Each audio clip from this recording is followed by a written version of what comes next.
stars were silent when Earth's signal went dark. One by one, the Council planets stopped talking to humanity. No warnings, no explanations, just silence.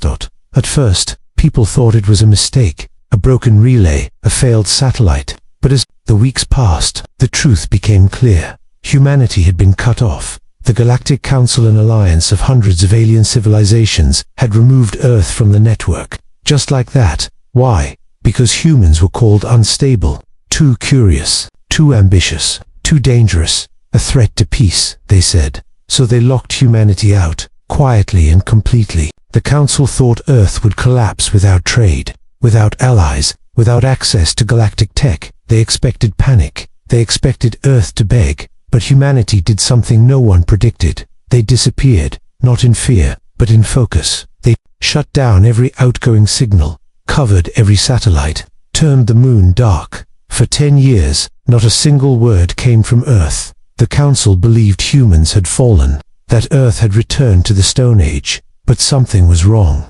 Patrol ships, sent to check Earth, never came back. Satellites sent to spy, went offline. And then, the whispers began. Alien traders spoke of strange lights beyond the Kuiper Belt, faint hums of deep engine power where no ship should fly. Then one day, a distress signal came from a Council mining colony. Short, broken, terrified, unknown vessels, approaching fast, not responding. No ID. And then silence. No one knew who attacked, but those who studied the signal noticed something. A sound, a pulse. It was a human heartbeat. The Council called an emergency meeting. Leaders from the most powerful alien species sat in a silent chamber. The atmosphere was heavy. The transmission from the mining colony had shaken them. Nothing like this had happened in over 100 years, not even during the border wars with the Zelari. The colony had vanished. No wreckage, no survivors, just dust and quiet. The strange thing, there were no signs of a fight. No blasts, no energy burns, no damage patterns. It was like the place had been erased. And the last signal, that soft, rhythmic pulse, a heartbeat, the scientists had played it again and again. Each time, the Council grew more uneasy. It's human, said the Varnakian envoy. Old Earth pattern, pre-expansion era. But that's impossible, said the Glor High Chancellor. Humans are isolated. They don't have stealth ships. They don't have jump cloaks. They don't even have darkstream tech. They didn't, corrected the envoy. But we haven't seen them in 10 years. That silence, it had fooled them all. While the Council focused on trade, taxes, and treaties, Earth had gone dark. But darkness does not mean stillness. Deep inside hidden stations, humanity had been working. In the quiet of their exile, they had built things, machines, engines, starships with no signature, systems that moved without sound, weapons that didn't fire light but used silence itself. But the Council didn't know any of that. Yet they only had questions, so they sent a probe fleet, small, fast, unarmed, purely for observation. 12 ships entered the Sol system. Only one came back. The recordings were scrambled. No clear images, no voices. But one thing was unmistakable. A massive silhouette in the darkness of Neptune's orbit. A ship the size of a moon, but with no reflection. Just outline that it didn't send warnings. It didn't fire. It only appeared, then vanished. And the returning probe, its hull was marked with a message, burnt deep into the metal with extreme precision. We remembered, that was all. The Council was shaken. They called it a prank, a glitch, a strange coincidence. But they were lying to themselves. On the outer colonies, traders were already whispering stories of silent ships drifting through uncharted space, of colonies that stopped responding, of listening stations picking up Earth languages, old ones, from before the Council even knew humanity existed. And more strange reports followed. The small planet of Rixtree stopped responding. The station at Odonus Rift lost power. Scouts heard deep mechanical breathing from the edge of known space, followed by silence. The Council told the public everything was fine, normal, safe. But behind closed doors, they were afraid. Not of war, but of not knowing. Because humans were quiet now, and quiet humans are unpredictable. Even worse, humanity hadn't sent messages. They hadn't made demands. They hadn't blamed anyone. They were just watching, moving, building. And every time someone saw them, they left behind just one thing. That same message, we remember. It wasn't a threat. It wasn't anger, it was something else. A reminder, a memory. The council didn't know what to do. They had always relied on understanding their enemies. But how do you understand someone who no longer speaks? The silence was louder than any shout, and across the galaxy, something had shifted. For the first time in decades, fear wasn't coming from outside the council, it was coming from the inside, from the choices they had made, from what they had left behind, and what, in their pride, they had ignored. Humanity still alive, still growing, still remembering, and the galaxy had no idea what was coming next. The council called an emergency meeting. Leaders from the most powerful alien species sat in a silent chamber. The atmosphere was heavy. The transmission from the mining colony had shaken them. Nothing like this had happened in over 100 years, not even during the border wars with the Zillari. The colony had vanished, no wreckage, no survivors, just dust and quiet. The strange thing, there were no signs of a fight, no blasts, no energy burns, no damage patterns. It was like the place had been erased, and the last signal, that soft, rhythmic pulse, a heartbeat, the scientists had played it again and again. Each time the council grew more uneasy. "It's human," said the Varnakian envoy. "Old Earth. Pattern. Pre-expansion era." "But that's impossible," said the Glor High Chancellor. "Humans are isolated. They don't have stealth ships. They don't have jump cloaks. They don't even have darkstream tech." "They didn't," corrected the envoy. "But we haven't seen them in 10 years. That silence. It had fooled them all. While the council focused on trade, taxes, and treaties, Earth had gone dark. But darkness does not mean stillness. Deep inside hidden stations, humanity had been working in the quiet of their exile. They had built things, machines, engines, starships with no signature, systems that moved without sound, weapons that didn't fire light but used silence itself. But the council didn't know any of that. Yet they only had questions, so they sent a probe fleet, small, fast, unarmed, purely for observation. 12 ships entered the Sol system. Only one came back. The recordings were scrambled. No clear images, no voices. But one thing was unmistakable. A massive silhouette in the darkness of Neptune's orbit. A ship the size of a moon, but with no reflection. Just outline that it didn't send warnings. It didn't fire. It only appeared, then vanished. And the returning probe, its hull was marked with a message, burnt deep into the metal with extreme precision. We remembered, that was all. The council was shaken. They called it a prank, a glitch, a strange coincidence. But they were lying to themselves. On the outer colonies, traders were already whispering stories of silent ships drifting through uncharted space, of colonies that stopped responding, of listening stations picking up Earth languages, old ones, from before the council even knew humanity existed, and more strange reports followed. The small planet of Rixtree stopped responding. The station at Odonus Rift lost power. Scouts heard deep mechanical breathing from the edge of known space, followed by silence. The council told the public everything was fine, normal, safe. But behind closed doors, they were afraid. Not of war, but of not knowing. Because humans were quiet now, and quiet humans are unpredictable. Even worse, humanity hadn't sent messages. They hadn't made demands. They hadn't blamed anyone. They were just watching, moving, building. And every time someone saw them, they left behind just one thing. That same message, we remember. It wasn't a threat. It wasn't anger. It was something else. A reminder, a memory. The council didn't know what to do.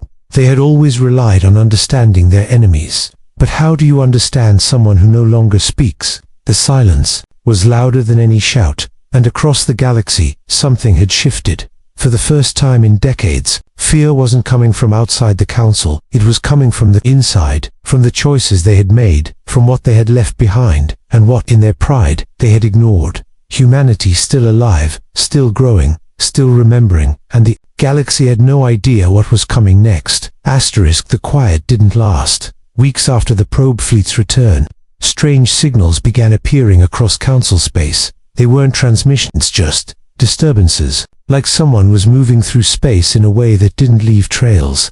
No engine bursts, no warp echoes, just ripples, as if gravity itself held its breath when something passed through. The signals had no clear origin, no pattern, except one thing: every ripple ended near a place where humanity had once lived or worked during their short time in the council. old research stations, forgotten trade outposts, abandoned Earth embassies, places everyone had stopped thinking about. Until now, the Council tried to explain it away. They said old systems were glitching. They blamed sensor malfunctions, solar flares, anything that sounded logical. But deep inside the security division, Admiral Siren of the Valeri Alliance wasn't so sure. He remembered how humans used to act during council meetings, curious, observant, calm. But there was always something behind their eyes, like they were thinking 10 steps ahead, like they were waiting for something no one else could see. They were never the ones asking questions, he told his staff quietly. They were watching us ask them. Now it felt like they had finally answered, so he launched a silent mission, no approval, no media, just a private team of analysts. They were ordered to track every piece of Earth origin data, no matter how small. That's when they found it, in a forgotten cargo archive on Eritis 7. Buried in old trade logs was a strange packet, hidden deep inside a data container marked agricultural imports. It was a message, ancient but clean, not from the Council Heralder. The language was Earth Standard. It had only 3 words, "We never forget." But there was more. Attached was a data pattern 1 that matched the same kind of pulse found on the hull of the returned probe. Whoever had sent it long ago. That meant humanity had been preparing before they were exiled, not reacting, planning. The Council always assumed Earth's silence was a wound, but it wasn't. It was a choice, a strategy. Now, other worlds were noticing things too. On the moons of Elosia, miners reported distant echoes beneath the surface, like huge machines moving. But there were no registered drills, no council vehicles in the Coltary system. A transport ship claimed they passed through a starfield that blinked, as if the stars themselves had been blocked for a second. Not by clouds, by something solid. The captain swore she saw sharp outlines in the dark, shapes that didn't move like ships. They drifted slow, like watching statues that could breathe. But none of these stories reached the public. The Council hid everything, locked it down. Even the science guilds were kept in the dark. They feared panic, but what they didn't realize was that fear had already taken root. It started small, questions, rumors, then worry, and eventually doubt, not from citizens, from their own people. Ambassadors, commanders, advisors, all began whispering the same quiet concern. What if humanity never stopped advancing? Because Earth had once been the least advanced member of the Council. But now, no one could trace their tech. No one could predict their moves. No one could read their energy. They had vanished from the map. They were everywhere in the shadows. The last straw came from an unexpected place. A Council diplomat named Orla, stationed on a peaceful planet near the edge of the Council's reach, filed an unusual report. She claimed that the planet's orbital skywatch system had picked up a full energy bloom just for half a second. A pulse of power measured, focused, not an explosion, a controlled test. Something had activated, a maskile jump array far beyond what the Council could build. Whereas when she checked the Skywatch logs, she found they'd been rewritten, erased, modified. Except for one hidden file she found in a backup relay. It was a single frame, a blurry image of a dark object, leaving the system, sleek, long, no markings, but its shape was unmistakable. Human design. On the hull, written in soft blue glow, were 2 simple lines. "We asked for unity. You answered with silence." Orla didn't know what to think. Were they trying to talk, or just reminding the Council what they had done? Back at the Council's core, debates erupted. Some leaders called for contact. Others warned against it. No one could agree, but deep beneath the noise, the truth was clear. Humanity wasn't hiding. They were letting the galaxy feel what it had once made them. Feel.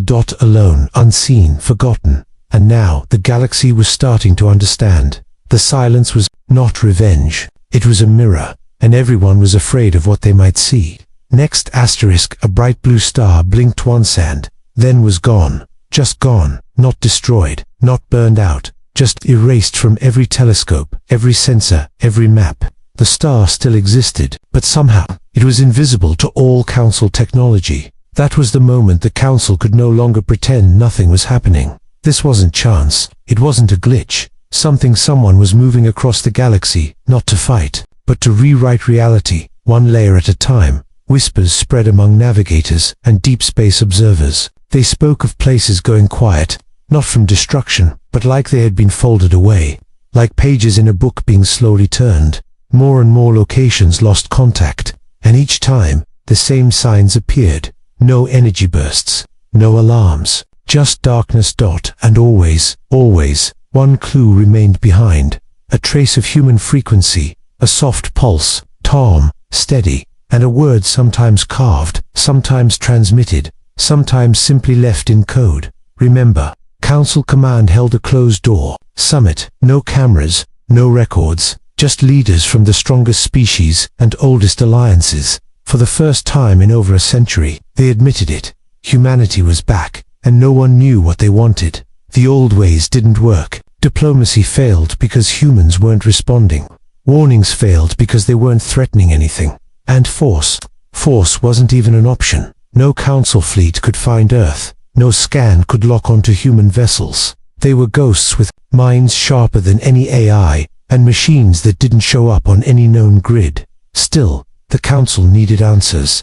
They decided on one last move. They would send a speaker, not a soldier, not a spy, a single, peaceful delegate. Her name was Kira Alvis, young.com, trusted by both sides during past disputes. She was fluent in Earth languages, and she had even studied human culture before the exile. She knew their stories, their hopes, their fears. She had once admired them. Kira's ship, small and unarmed, followed the traces of the last human energy signature. Her journey took her to the edge of mapped space, past the last known wormhole, into the quiet Belta region, thought to be empty, but it wasn't empty, it was waiting. She didn't see anything for 2 days, just blackness. Her ship floated alone. Then, without warning, a voice spoke. No visual, no source, just sound, soft, balanced, clearly human. Why now? Kira stood in silence. She didn't know how to answer. The voice repeated, why now, when you were silent before? Kira tried to speak with calm.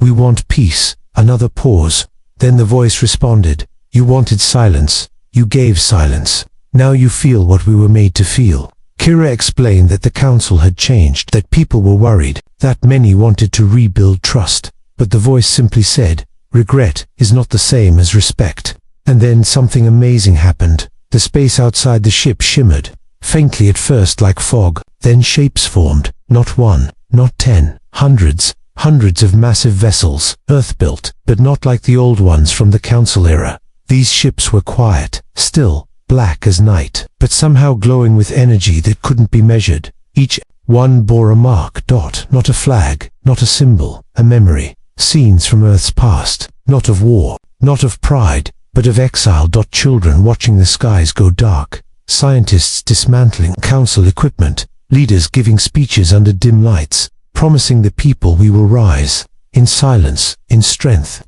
Each ship carried a piece of that moment, frozen in design. A monument. Kira stood at the window of her ship, speechless. Then the voice said, we came to learn. We were cast aside. We came with questions. We were given walls. Now we are what you feared. But not because of what we did, because of what you left behind. Kira asked one final question. What do you want now? The silence stretched. Then the voice answered, we want nothing. That is the part you never understood. And just like that, the ships vanished. No flash. No noise, just gone. Kira's ship was gently turned round by a force she couldn't detect. Within hours, she was back at the edge of known space, and in her ship's log, one new file appeared. No one had uploaded it. No trace of how it got there. It was a video, old, grainy, from Earth's early council years. A child, standing before the Galactic Council. Small voice, brave eyes. I hope one day we'll be seen, not for what we can give, but for who we are. The message was clear. The galaxy had failed that child, and now, they were remembering what it cost. Asterisk, it began quietly again. This time, not with messages or vanishing colonies. This time, something far stranger. The stars themselves began to shift. Astronomers across council space reported tiny movements, constellations drifting, space behaving like a curtain being drawn. It wasn't chaos. It was intentional, precise, as if someone was reshaping the sky. In the beginning, the council ignored it. They said the sensors were too sensitive, the data corrupted. But then ships went missing. Entire fleets gone without a trace, mid-route, without a single signal of trouble. Not destroyed, not attacked, just moved repositioned to where no one knew. Then, one day, in the heart of the Council's core system, an object appeared above their sky. It wasn't a weapon. It wasn't a ship. It was a mirror, a floating structure, silent and still, hanging just above the planetary atmosphere, perfectly still, perfectly balanced. Its surface reflected not the planet below, but something else. It showed Earth, not Earth as it was now, but Earth from 100 years ago, before exile, before silence, the blue oceans, the green continents, cities glowing softly with hope. It was a moment frozen in time, and on the bottom edge of the mirror, in glowing white letters, one phrase moved gently across the surface. "This is what you left behind." The Council scrambled to respond. Security forces launched, but nothing worked. The mirror didn't move, it didn't resist, but the closer they got, the more their systems failed. Lights flickered, guidance went wrong. No damage, just disorientation. Like the mirror didn't block them but confused their very idea of where they were. Eventually they stopped trying, and they watched. For 3 days the mirror floated there, silent, peaceful, a memory, just waiting. Then it vanished, not with light, not with speed. It simply wasn't there anymore, and in its place, a single small object remained. A book, an actual, physical book, hovering in zero gravity. Council drones retrieved it carefully, and brought it inside. It had a title, written in old Earth language. What you could have had. The book was filled with stories, dreams, drawings from human children, ideas for peace, plans for shared future technologies, letters never sent, songs never sung, none of it angry, none of it bitter. Just full of light. And on the last page, one sentence: "We waited." That single message cracked the hearts of millions. Broadcasts reached across the galaxy. Citizens who had once cheered Earth's removal now sat in silence, watching the images from the book appear on public screens. It wasn't a threat, it wasn't even a demand, it was a reminder of what had been thrown away. In days, debates broke out across the systems. Protests rose not against humans, but against the Council's silence. People demanded answers. Why were we never told? What else have you hidden? Why were they sent away? And across all of it, the human presence never once responded. They didn't need to. They had said what needed to be said without saying anything at all. On the far edge of the galaxy, in quiet orbits, the hidden ships remained, watching. Moving gently, patient. One by one, Council members began questioning their past decisions. Apologies started appearing on internal channels, though none reached Earth. Not yet. They weren't ready, because an apology isn't just words, it's change, and change takes courage. But not everyone believed. Humanity wanted peace. Some still feared them. Some believed Earth had become something else, something beyond understanding. That all's few began to prepare, in secret. A shadow group inside the Council, made up of old leaders who had supported Earth's exile, started building something, a signal weapon. They called it the Reset Pulse. It wouldn't destroy ships, it wouldn't hurt anyone, but it would send a massive burst across the stars, designed to erase data, to clear memory systems, to disrupt navigation, and erase all traces of unknown movement across known space. Their goal: to make the humans invisible again, not by choice but by force. They believed if no one could see the humans, no one could follow them. But what they didn't realize was that humanity had already planned for this, because they knew something the Council still didn't understand. Visibility isn't what makes a people powerful, it's memory. And you can't erase what is already written across hearts. The humans weren't just returning with technology, they were returning with truth, and the galaxy wasn't ready to face it. Not yet, but soon. It began with a whisper, then a change no one could deny. On the day the Reset Pulse was tested, something unexpected happened. The moment the Council activated the prototype from their secret base, hidden beneath the rings of Thalos 9, the sky around them turned white. Not bright, not blinding, just ... still, as if the stars themselves were listening. They launched the signal anyway. It echoed through subspace, silent to ears, but powerful to machines. It spread across systems, touching satellites, deep signal relays, data archives, and then it stopped, not because it reached the edge of space, but because something caught it, paused it, and returned it. The signal, now altered, came back to the Council's systems wrapped inside a new code layer. Not corrupted, not broken, just changed, sharpened on, and at its center, a new message appeared across every system that had received the pulse.